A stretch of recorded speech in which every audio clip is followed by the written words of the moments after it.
Hey everybody, and welcome to Database Camp. My name is Sarah, and in today's video I'm going to do something that I probably won't be able to do very often on this channel, and that's a book haul. So I went to a used bookstore maybe like 2 weeks ago, and I wanted to share with you guys the books that I picked up there. And one book that I bought at Barnes & Noble like a couple of months ago, probably more than a couple of months ago, but I do have it in my possession, so I do want to share that book with you guys. I want to say most of these are nonfiction, but I have two that are kind of like up in the air. I don't really know if they fall into nonfiction or not. Most of these books are a bit dated, which is fine. Okay, so the first one I wanted to share with you guys is Paper Promises, Debt, Money, and the New World Order by Philip Cogan or Cogan, not really sure how you would say his last name.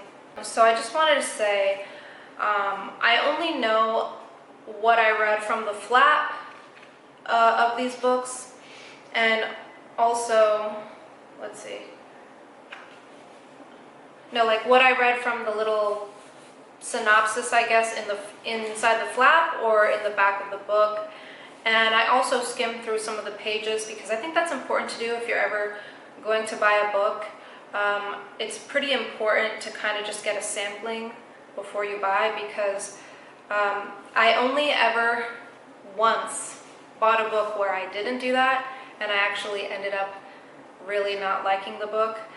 So I suggest that if you ever are going to buy a book that you don't really know too much about, just make sure that you read the blurbs that they have, like the little synopsis that they have, but also read within the book itself.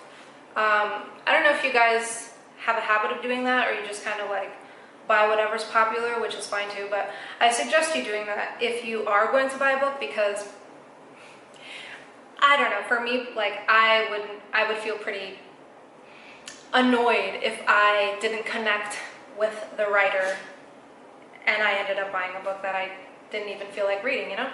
But I think what got me into buying this book was how everybody was talking about the stimulus checks. And I understand that people need stimulus checks. I'm pretty sure everyone would agree that this is something that should have been going out to everybody, not just every other 6 months or so. Like, this should have been a regular monthly allowance that people had, at least monthly.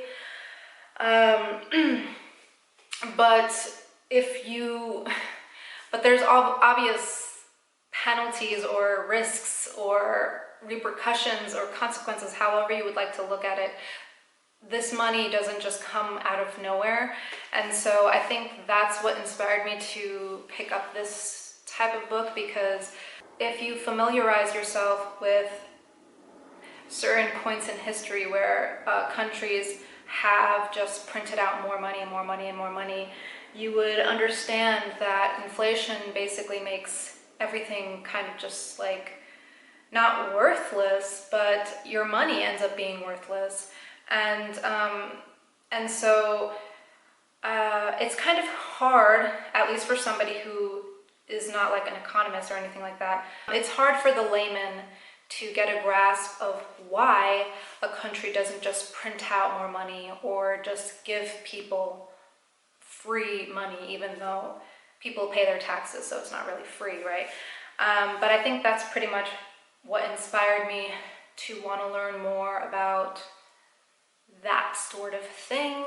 I'm very excited to learn what the contents of these pages hold.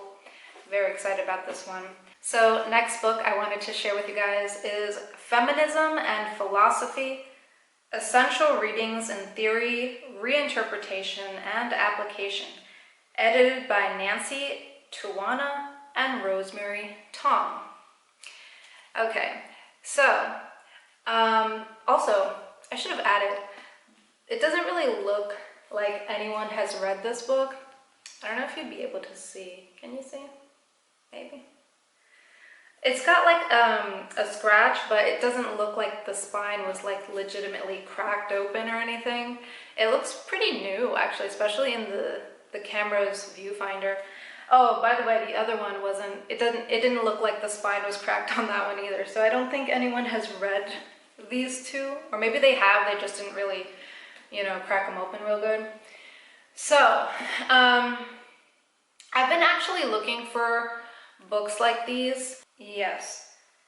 Yeah, so this one was published in 1995, and if I can use my pop culture knowledge of the Rugrats, and we all know how feminist the women in that show were.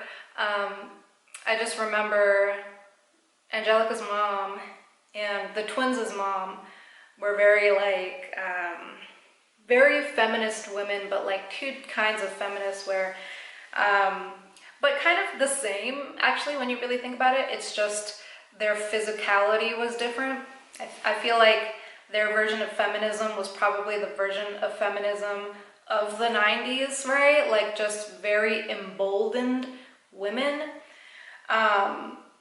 which I'm not sure that this will be quintessential feminism of the 90s, because this is more of like an anthology. This has like a whole bunch of essays from different contributors. So what inspired me to pick up that book was my want of being able to describe the type of feminist that I am. I feel like in today's day and age, it's hard to say that you're a feminist because most people will take it as like you're man-hating or something, and that's the last thing I would want anybody to think. I don't hate men. I love men. You know, I feel like it's kind of one of the main reasons why I feel like I shy away from saying that I am one, and also because I am not really educated on what feminism is or was supposed to be in the first place. I feel like I intuit what feminism is, which is basically just... So yeah, my camera cut me off. So I was saying, I feel like I can intuit what feminism is, or at least the sentiment behind feminism, at least for me, is equality for women, you know, compared to what their male counterparts are able to do, what rights they have. Women should be equal to them, basically, right? But I just feel like this book is going to supply me with some answers to just better understand feminism and get a better history lesson about it, but also as it applies to philosophy, which is very interesting because I am not a very big history buff or philosophy nerd. If anything, I feel like those are the two biggest things that or the two biggest subjects that I feel like I have absolutely no interest in, really. So this should be a torturous read. But no, I want to learn about these things, so that's why I buy these types of books. You know, it's important to me. So, yes, excited. I know it's going to be a chore.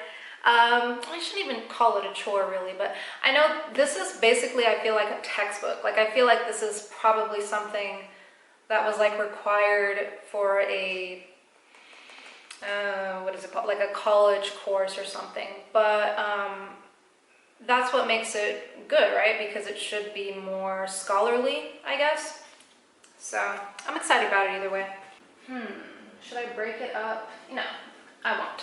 On the topic of feminism, I'm not so sure if this is a feminist work, but it does have woman in the title. So Women, Fire, and Dangerous Things. What categories reveal about the human mind? By George Lakoff. So so many things I love about this title, just right off the bat. Also, the color of this book. Let me tell you something, okay? There was a lot of different books in the, I guess you could say, what, like a feminist section, or I don't even know what that section was called, I can't remember. But there was so many books that had this sort of pink color, like this magenta pink, right? Like that, is it fuchsia or magenta? The ones that actually like underline the words, that color, and it was like the whole book was that color, and I was like, oh God, I just want to get this book just because the color is so, like, I don't really like this color on clothing like that sort of pink, but on a book, it's just so eye-catching and so beautiful. But anyways, the color is not why I got this book, okay? I got this book because, as I said, I sampled some of the pages, and the material in here is definitely what I would consider more scholarly as well, which is very important for me to continue reading works that I feel like are things that you would probably read for college, but I can't tell you exactly why I picked this one up. I did, like I said, I did sample it, and so I really liked the type of writing in here, and what else can I say about this one?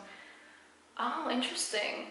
Yeah, so then this must be, I didn't even notice. So in the back here, it says that it's, I guess the subjects this book would fall under would be cognitive science, linguistics, and philosophy. Can it focus? Is it focusing? Maybe I have it too. I'm like trying to see. I'm not sure, but hopefully you guys will be able to see that. So yeah, if you know anything about me yet, you know that I love things about the mind. Check out my summary of How to Create a Mind by Ray Kurzweil. I'll link it down below in the description. But yeah, I do love things about the mind. I love things about women, also gorgeous women. Honestly, like, who wouldn't be intrigued by this title, right? Women, Fire, and Dangerous Things. What dangerous things we are, huh? But yeah, I'm very intrigued to see what this book is all about. And again, it's definitely like textbook style type of book, but that doesn't intimidate me because really the knowledge within, I'm sure, is going to be a gold mine. So very excited about this one. Okay, so just to break it up a little bit, since those last two were pretty thick ones, the next book I wanted to share is The Nothing That Is, A Natural History of Zero by Robert Kaplan. Okay, so again, I sampled this, just read a little bit in the inside, but also this one is actually has a flap, and it's a hardcover. This is the first hardcover I'm sharing with you guys. The first one was a paperback, and the last two were like those, you know, kind of like glossy sort of covers. So, ever since I read Are Numbers Real, which I talked a little bit about in another video, and I'm going to link that one down below too. It's the one where I recommend 5 nonfiction books for beginners. So, ever since I read that book, Are Numbers Real, who wrote it? Was it Brian Clegg? I think so. I'm not too sure, so don't quote me on the author on that one. But ever since I read that book, I kind of just was enamored by the idea of zero, like how genius it was to create zero. Like, so, okay, zero, it's a number. Yes, we can all agree on that. But when we think of numbers, we associate them most of the time with, I guess I guess I would associate numbers more with like a quantity, right? Like, so then, but when you think of zero, it's like, it's a number, but it's like, signifies nothing, right? Like it signifies that there are nothing, there's nothing, there's a quantity of nothing. And so it's just the idea of zero and how it came to be that it intrigues me so much. And I know that might sound strange, and it sounds strange even to me, but the zero made it so that we were able to even calculate math in a way that was easy for everybody. Because before, if you think of all the sort of number systems that existed before in the past that did not have the placeholder of zero, they were very complicated. So like Roman numerals, like you couldn't really do math the way that we do math when you use that sort of number system. And so zero, with this amazing number, we're able to actually use math in or I don't even know if you could say use math, but we're able to calculate in a much more user-friendly way, right? And so this book, when I saw it, I was like, yes, this is a book that I feel like I never thought I would be so intrigued by, but it's pretty awesome. And another thing that I love about this book is, I have to show you guys. I loved it. I loved this when I saw it, okay? So there's a note to the reader, right? It says, a note to the reader. If you have had high school algebra and geometry, nothing in what lies ahead should trouble you, even if it looks a bit unfamiliar at first. You will find the bibliography and notes to the text on the web at, and then it gives you a little web address. Again, I hope you're able to see this. Hopefully my camera zooms in on that, or not zooms in, but you know. But I love that. Like, it just, I love seeing that because I feel like so many people are intimidated by books like this. So I want to do like a little public service announcement for these guys.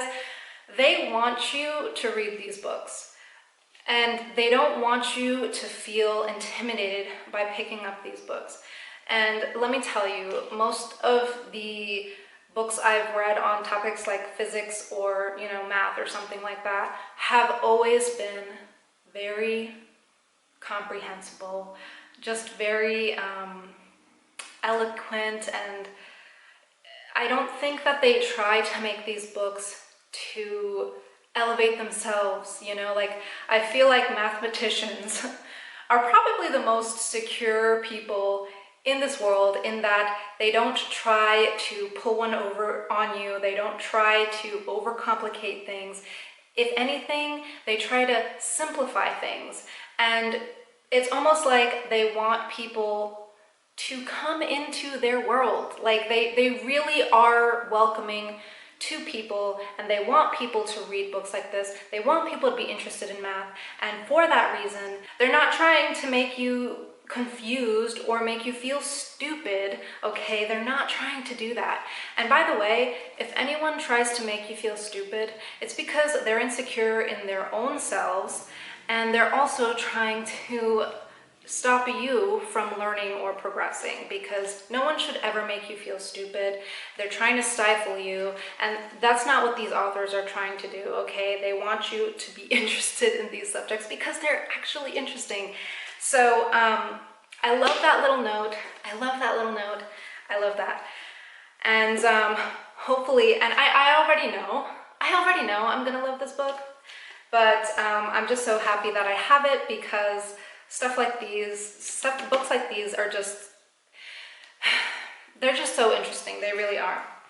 So yeah, I just hope that people give books like this a chance. And like I said, the authors of these math type books, they're like the least pretentious, the least up their own butt. They're the most humblest people, I swear, and they really welcome you into their space in a way that is like, I don't even know they're just very accommodating, you know, like they just want you to feel comfortable with math because they know people are intimidated by math. Most people are. So give these books a shot, I swear. Just give these books a shot, and I think you'll find a new kind of book that just takes you away and blows you away and makes you remember why you love reading. You know what I mean? Okay, so we're going to move on to a book that's the complete opposite of the last one. Now, I don't want to frighten you when I say that, but I have to be honest too, right? Okay, so I don't know what I was thinking when I got this one, okay? Because I'll just tell you what it is first, okay? So it's Capital and Ideology by Thomas Piketty. Okay, so he wrote 2 books that preceded this one that are basically the same sort of subject matter. He wrote Capital in the 21st Century, which Netflix created a documentary about it. So I suggested, I watched it, and I enjoyed it, you know. So if you got Netflix, I would recommend you catching that one. And then he wrote another book. What was it called? It was called The Economics of Inequality, I think. So he wrote 2 books that precede this one. And I believe the second one he came out with was definitely less dense. I think he made that one to be just more, like more entry level, if I could put it that way, right? Okay, so this one. This is the one book that I have dived into. I have dove into? Anyways, I have read a little bit about this book already. And if you can see, I've read like that much into it. Yes, this is a thick book. And the pages, okay. Let me see if I can capture the texture of these pages. These pages are quite thin, okay? So this is a very lengthy book, but that does not intimidate me. It should have, though, because this is definitely for the more advanced person, which, again, that doesn't intimidate me because I can still understand it. The thing is that he is French, and this was translated, so it was translated into English, right? So there must be words in French that can't directly be translated, or I should say there's not a word for it, a direct English correlation to the French words that exist, because there's a couple of words in here, unless they are just very unique to economy, which I'm not sure they are. I think they're unique to French, the French language. So there's more than a couple of words in here that are new to my lexicon. Am I using that correctly? You tell me in the comments. But yes, this is definitely for the more advanced reader. I'm sure this is for economists. But I wanted to read it. I did. And hold on, let me see. What was it? What is this called? It was definitely the preface that just got me to really want to buy this book. But this definitely takes time to actually comprehend nonfiction books, especially when they're as lengthy as this one. Be prepared to take your time with it, because you shouldn't rush through these types of books. And most of the time, I read nonfiction books more than once through, because sometimes you just have to. Sometimes you might even have to go 3 times over. But you got to take your time, because you have to let whatever information is in these pages sink in for a bit, so that, well, at least for me, my long-term memory is better than my short-term memory, so that's why I take my time, or I have to take my time. But yes, I feel like you could actually work out with this book. I definitely challenge myself sometimes unnecessarily. So at least from what I've read so far, and if I remember correctly, he definitely tackles how wealth was distributed in various different countries throughout the ages. It's very, at least in the beginning, it's very graph heavy, which I feel like I'm doing a little mini review on this already of what I've read so far, but like honestly, the graphs, are basically like visual representations of what he's already saying in the book. So I guess it's for people who are like more visual learners maybe, but I kind of felt like it was I kind of felt like he was using it as an intimidating device sort of thing. I don't know, but like honestly, this book is definitely, I don't know what I was thinking. I guess I think I was definitely trying to push myself a little too hard with this one, but I am gonna get through it. It is gonna take me a while to do. This is not for everybody. Like, this book is definitely not for everybody, but the information here is valuable, so it's definitely worth it to read these types of books every once in a while, you know? Okay, so the last book I wanted to share with you guys is, oh yeah, so that one is a hardcover, and the Capital and Ideology one I got at Barnes & Noble. I did not get that one at their used bookstore. I wish, because this book was worth, or not even, I shouldn't say worth, okay, but this book was $40, which, to be honest, I guess is fair, because, I mean, you know, but still, it's pricey, either way. Okay, so the last book I wanted to share with you is America's Bank, The Epic Struggle to Create the Federal Reserve by Roger Lowenstein. Lowenstein or Stein, I'm not sure. I remember when I first found out about the Federal Reserve, it kind of blew my mind, and it probably would blow a lot of people's minds if they don't know about it. So ever since I learned about that, I just was very interested in how it was even created. But yes, I've been interested in learning more about the Federal Reserve, and I'm pretty sure this one will be a little easier to finish. Let's see. Oh yeah, hardcover, nice. But yeah, all I know is that it's about the Federal Reserve. So yeah, definitely a lot of references to presidents, and just American history in general as it applies to this bank, right? Which is great. Yeah, I'm excited because, as I said before, history is not my area. Like, I've never really been that into history, whether it was American or foreign, whatever.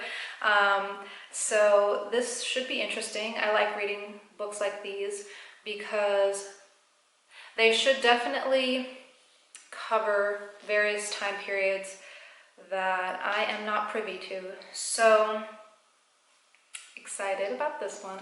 By the way, isn't that a cute cover? Don't you just love old-timey pictures like that? I don't know if you could see, but I really love these sorts of pictures, just because I love to see what the people are wearing and like what the buildings and cars look like and stuff, and the traffic or lack thereof. It's so cute. But yes, that's the last book I wanted to share with you guys. So let me know, you guys, let me know down in the comments what books you're interested in out of the ones I hauled, if any of those sound familiar to you, or if you've read any of them. And I would love to know what books you're reading right now. If you've purchased any books recently and you want to share what those are, go ahead and post them in the comments down below. I would love to hear about them. So thank you guys so much for watching. I hope you enjoyed this video, and I'll be seeing you in the next one. Bye!